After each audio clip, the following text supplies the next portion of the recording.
Hello everyone, কেমন আছো সবাই? আশা করি তোমরা সবাই ভালো আছো আর আমিও ভালো আছি। তো মাহি মামাম্মের আরেকটা নতুন ব্লগে তোমাদের সবাইকে স্বাগত। তো কালকে তো বাপ্পা চলে যাচ্ছে, তো সেই কারণে আজকে ভাবলাম বাপ্পার জন্য কিছু স্পেশাল আইটেম করা যাক। তো সেই কারণেই দেখো এখানে অনেক কিছু আমি করেছি, মানে করব। তো তার জন্য দেখো চাল ভিজিয়ে দিয়েছি। তো আজকে একটু ফ্রাইড রাইস আর একটু পনিরের তরকারি বানিয়ে দেবো বাপ্পাকে। আর দেখি যদি সময় পাই তাহলে একটু মোদক বানিয়ে দেবো, কারণ বাপ্পার তো ফেভারিট মোদক। তো সেই কারণে দেখো আর আর মানে ঠাকুরের জন্য দেখো একটা ছোট্ট ম্যাশের কিনেছি, হামল দিস্তা। তো কেমন হয়েছে জানিও। তো চলো এখন পনির টানির সমস্ত কিছু কাটাকাটি করে নিই। দেখো, দেখতে দেখতে 10 দিন কেমন কেটে গেল। আমি ভেবেছিলাম যে এবার হয়তো প্রত্যেকবারের মতো অনেক দেরি করে কাটবে, অনেক দিন থাকবে, কিন্তু থাকলো কিন্তু সেই একই দিন, কিন্তু 10 দিন। কিন্তু আমার যেন মনে হচ্ছে কি যে অনেকটা তাড়াতাড়ি সময়টা কেটে গেল। আর এই গনু যখন থাকে না আমার বাড়িতে, তখন আমার মানে মনটাই অন্যরকম হয়ে যায়। আর কালকে দেখো গনু চলে যাবে আর মনটা সেই কারণে খারাপও হয়ে যাচ্ছে, কিন্তু কিছু করার নেই। আবার সামনের বছর আবার গনুকে নিয়ে আসবো, তোমরা সাথে থেকো।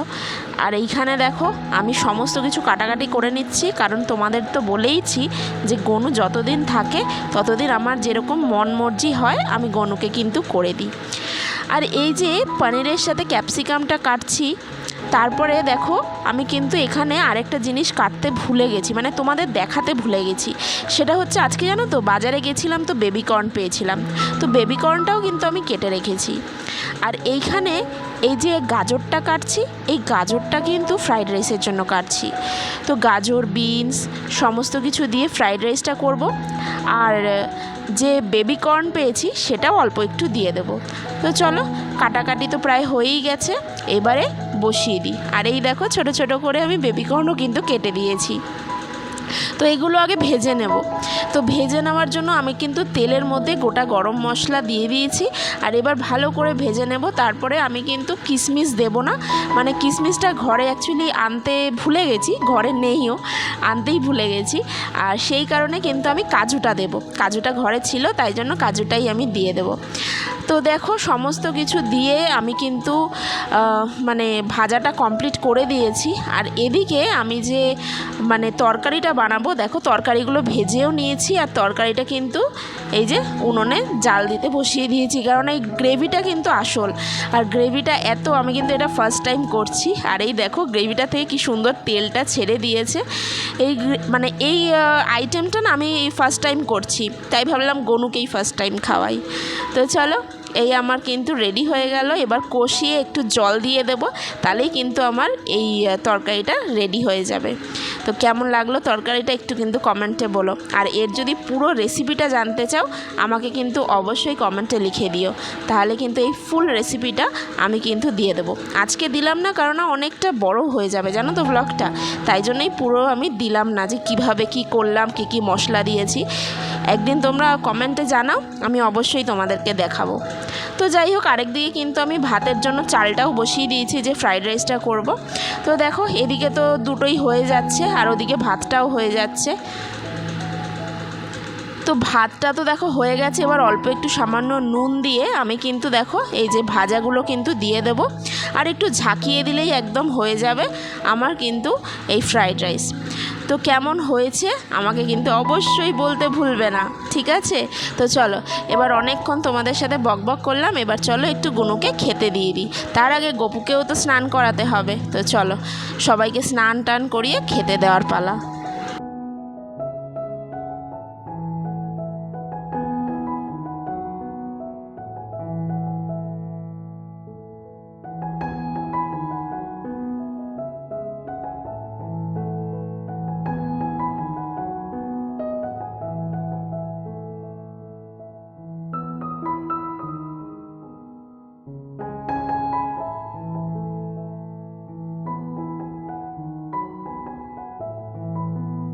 পুজোটা তো দিয়ে দিয়েছি, এবার চলো খাওয়া দাওয়ার পালা। সৌরভকে আগে বেড়ে দিই, তারপরে আমি আর মাহি দুজন মিলে খেয়ে নেব। আর এখানে দেখো অল্প একটু ফ্রাইড রাইসটা দিলাম, আর একটু ঠাকুরের ভোগের থেকেও অল্প একটু দিয়ে দিচ্ছি, কারণ এইটা একটু জানো তো আমাদের বলে সবাই যে ঠাকুরের থেকে একটু মিলিয়ে দিলে না প্রসাদ হয়ে যায়, তাই জন্যই কিন্তু এরকম করে দিলাম। তো চলো এই যে সৌরভকে দিয়ে দিয়েছি, তো চলো আমরা এবার খাওয়া দাওয়াটা সেরে ফেলি। দেখো খাওয়া দাওয়া তো হয়ে গেছে, আর এই এখন মাহি কলা খাচ্ছে। ভালো, কলা খেতে খুব ভালোবাসে জানো। ওই খেয়ে দিয়ে তো উঠলাম, আর এরপরে জল আসলে এবার তো যা যত বাসন বেরিয়েছে সব মাজতে যাবো। কি বলো? ব্যানানা, হ্যাঁ কলাকে ব্যানানা বলে, তাই না? ফ্রেন্ডস কেমন আছো? Good morning. তো কালকে কিন্তু আমি ভিডিওটা কন্টিনিউ করতে পারিনি, কালকে একটু শরীরটা খারাপ ছিল। তো দেখো, আর আজকে হচ্ছে আমার গানু বিসর্জন, তো সেই কারণে আজকে গণপতিজিকে আজকে কিন্তু আমি মোদক বানিয়ে দেবো, যেটা কালকে আমি করতে পারিনি শরীরটা খারাপের জন্য। তো কালকে তো দেখিয়েছি কি কি করে দিয়েছি গণপতিজিকে, তো আজকে মোদক বানিয়ে দেবো ওনার ফেভারিট। তো চলো শুরু করি বানানো। তো দেখো গুনুকে আসার দিন যেরকম বৃষ্টি হয়েছে, যাওয়ার দিনও দেখো কতটা বৃষ্টি হচ্ছে। গুনু মনে হয় যেতে চাইছে না আমাদের ছেড়ে, তাই না? তাই মনে হচ্ছে আমারও। তো চলো আজকে যে মোদক বানাবো বললাম, তো এই দেখো নারকেলটা নিয়ে নিয়েছি, আর নারকেল কুড়িয়ে নেব, কারণ আজকে মোদকটা তোমাদেরকে শেখাবো। তো মোদকটা কিভাবে আমি বানাই, এতদিন কিন্তু মোদকটা আমি হাতে করেই বানিয়েছি, আর এবার কিন্তু ছাঁচ কিনেছি, তো সবই তোমাদের দেখাবো। তো চলো তার আগে কিন্তু এই নারকেলটাকে কুড়িয়ে নিই।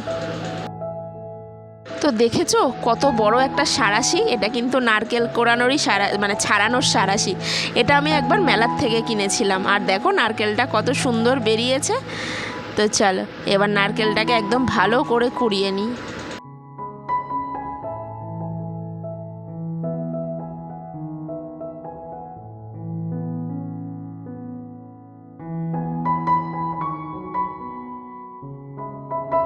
তো দেখো আমার তো নারকেল কোড়ানো হয়ে গেছে, আর আমি এখন চলে এসেছি ঠাকুরের ভোগ বসাতে। আর ভোগ বসাতে গেলে না আমি আগে প্রণাম করে নিই, যাতে ভালো হয় সব কিছু, কারণ আমরা তো এগুলো কোনো কিছুই মুখে দিয়ে দেখতে পারি না যে কোনটা স্বাদ হলো ভালো, কোনটা ভালো হলো না। তো ঠাকুরকে বলি যে তুমি যাতে ঠিক করে দাও, সেই অনুযায়ী আমি তাই জন্য একটু প্রণাম করে নিলাম। আর এই দেখো মোদক বানানোর জন্য সবার আগে কিন্তু আমি অল্প গরম জল করে নিয়েছি, আর তার মধ্যে গরম জলটা বসিয়েছি, তার মধ্যে আমি কিন্তু এই দেখো ঘি দিয়ে দেব। 1 চামচ ঘি দিয়ে দিয়েছি, আর অল্প একটু নুন দিয়ে দিয়েছি। তো এই নুন জলটাকে ভালো করে ফোটাতে হবে। তারপর এই নুন জলের মধ্যে আমি কিন্তু চালের গুঁড়ো দিয়ে দেবো। এই চালের গুঁড়োটা আমি কিন্তু একদম ভালো করে নেড়ে নেব, যতক্ষণ না একটা মণ্ড তৈরি হচ্ছে। তো এইটা ভালো করে খুন্তির সাহায্যে, তো দেখতেই পাচ্ছ তোমরা কিভাবে আমি করছি। তো এটা ভালো করে যখন আমি নেড়ে নিয়ে একটা মণ্ডর মতো হয়ে যাবে, তখন আমি একটু ঢেকে রাখবো, যাতে স্টিমে একটু আরও ভালো তৈরি হয়। এই যে দেখো আমি ঢেকে রাখলাম। আবার এদিকে দেখো আমি যে নারকেলটা কেটে কুড়িয়ে রেখেছি, সেইটার মধ্যে আমি একটু গুড় দিয়ে দেবো। আর অল্প একটা দেখো ছোট প্যাকেট নিয়ে এসেছিলাম আমুল গুঁড়ো দুধের, তো সেই গুঁড়ো দুধটাও কিন্তু ঢেলে দেবো, তাতে কিন্তু দারুণ হয় খেতে, জানো তো। তো যাই হোক, এই দেখো আমার কিন্তু এই গুঁড়ো দুধটা আমার কিন্তু তৈরি হয়ে দিয়ে দিয়েছি, ঢেলে দিয়েছি। এরপরে আমি যে মণ্ডটা বানিয়েছিলাম সেইটা কিন্তু ভালো করে মেখে নেব। আর হ্যাঁ, মণ্ডটা মাখার সময় কিন্তু একটু ভালো হাতের মধ্যে ঘি নিয়ে নিতে হবে।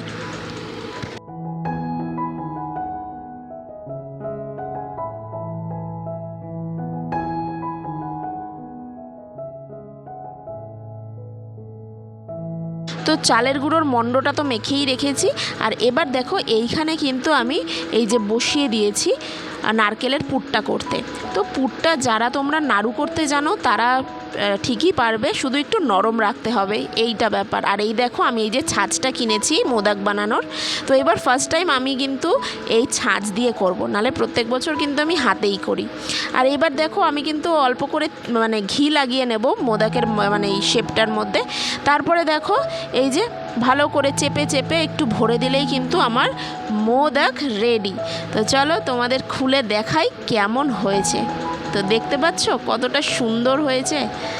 তো এরকম করে তোমরা যারা পারবে তারা এরকম করে তো খুব ইজিলি করতে পারবে। আর যাদের কাছে মোদকের ছাঁচ নেই তারা কিন্তু হাতে করেও করে আমি শিখিয়ে দিচ্ছি যে হাতে করে তোমরা কিভাবে করবে। তো হাতে করে প্রথমে তো একটা লেচি কেটে নেবে, তারপর ওটাকে যেরকম খোলসা করতে হয় তো ঘি লাগিয়ে পুরো খোলস বানিয়ে নেবে, আমি যেরকম দেখাচ্ছি সেরকম করে করে তার ভেতরে কিন্তু এই যে পুরটাকে দিয়ে দেবে।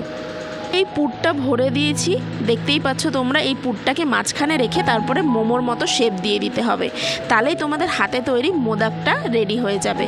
তো দেখতেই পাচ্ছ আমি একটু মোমোর মতো শেপ দেওয়ার চেষ্টা করছি, আর চারিদিক থেকে গুটিয়ে এনে দেখো আমার কিন্তু একদম মোমোর মতো হয়ে যাচ্ছে, কিন্তু এটা মোদক হয়েছে। তো চলো, এই মোদকটাও যদি তোমাদের মানে ছাঁচ না থাকে তোমরা কিন্তু ইজিলি এইভাবে করে ফেলতে পারবে। তো চলো এইভাবে সবগুলো কিন্তু করে ফেলি।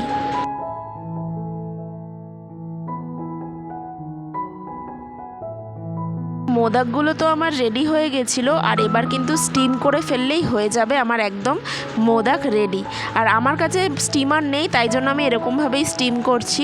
তো তোমাদের যদি স্টিমার থাকে তো তোমরা স্টিমার দিয়েই করতে পারো, আমি এইভাবেই করি। আর 10-15 মিনিট হয়ে গেলেই কিন্তু মোদক রেডি হয়ে যাবে। মোদক তো বসিয়ে দিয়ে এসেছি, আর এখন এই যে মাহি উঠে গেছে, মাহি এখন খেলাধুলা করছে। আর এদিকে চলো আমি এখন গপুকে পুজোটা দিয়ে দিই, আর এখানে আমাদের গোপালকেও পুজোটা দিয়ে দিই, কেননা এখনও তারপর ঠাকুরমশাই আসবে, তারপরে বিসর্জনের যা প্রস্তুতি সেগুলো সব নেব। তো আগে চলো আমার গপুকে আগে উঠিয়ে সমস্ত স্নান টান করিয়ে দিই।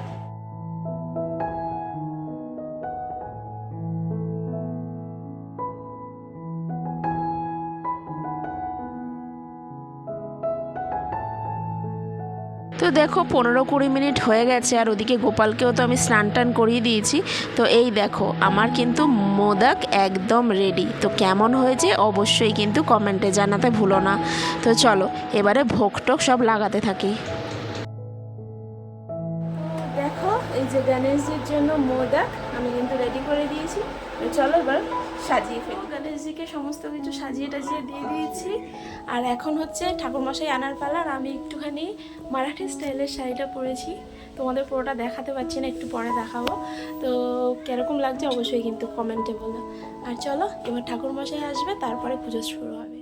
তো দেখো আমি এই যে মারাঠি স্টাইলে এই যে এইভাবে শাড়িটা পরেছি, আর আমার মেয়েও বলছে শাড়ি পরবে, তাই ওকে দেখো পরিয়ে দিয়েছি।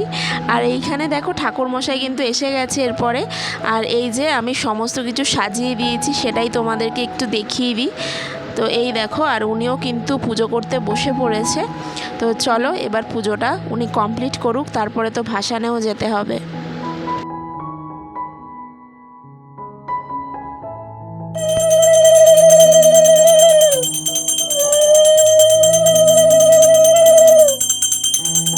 দেখো পুজো হয়ে যাওয়ার পরে উনি কিন্তু জলে বিসর্জনটা দিয়ে দিলেন, আর এবারে যে ঘট স্থাপন করা হয়েছিল তার সুতোও কেটে দেওয়া হলো। তো চলো ঠাকুরমশাইকে ছেড়ে আসবে এবার সৌরভ, আর এইখানে এসে দেখো ঠাকুরমশাইকে ছেড়ে এসে এই যে সমস্ত কিছু গুছিয়ে এবার নিয়ে যাওয়া হবে ভাসানে। তো চলো দেখো গণেশজি তো মানে পুজো হয়ে গেছে, এখন আমরা নিয়ে যাব ভাসান দিতে। তো টোটো আসছে ততক্ষণে। এই যে আমার গনু আবার সামনের বছর আসবে। তো তোমাদের কেমন লাগলো ব্লগটা অবশ্যই বলো। আর ওদিকে গঙ্গায় যে যাচ্ছি তার আগে দেখো মাহি কিরকম আদর করছে।